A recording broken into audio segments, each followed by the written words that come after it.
குமரி மாவட்டம் சுசீந்திரம் தானுமாலய சுவாமி கோவிலின் சுற்றுச்சுவர் இடிந்து விபத்து ஏற்பட்ட அந்த அன்னை செய்தியை நாம் பார்த்து வருகிறோம். சுசீந்திரம் கோவிலின் சுற்றுச்சுவர் இடிந்து விழுந்திருக்கக்கூடியதை நாம் அண்மை செய்திகளாக பார்த்து வருகிறோம். கோவில் தெப்பக்குளத்திலிருந்து அதிக ஆழத்தில் மண் அள்ளுவதே இதற்கு காரணம் எனவும் சொல்லப்படுகிறது.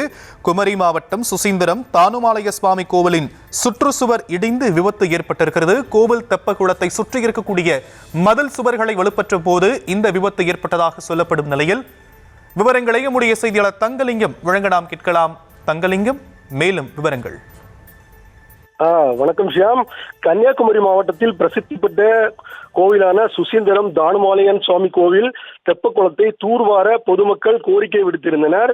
கோயில் தெப்பக்குளத்தை தூர்வாருவதற்காக ரூபாய் 45 லட்சம் ரூபாய் அரசு ஒதுக்கீடு செய்து அதற்கான பணிகள் கடந்த மாதம் தொடர்ந்து நடைபெற்று வருகிறது.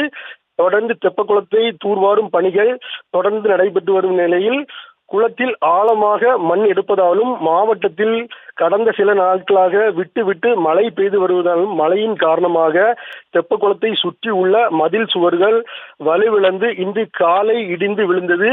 மதில் சுவர் பல இடங்களில் பிளவுகள் தோன்றிய நிலையில் உள்ளது. இது சம்பந்தமாக அறநிலையத்துறை அதிகாரிகள் சம்பவ இடத்தில் சென்று பார்வையிட்டனர். மேலும் அந்த பகுதிக்கு போக்குவரத்தும் தடை செய்யப்பட்டுள்ளது.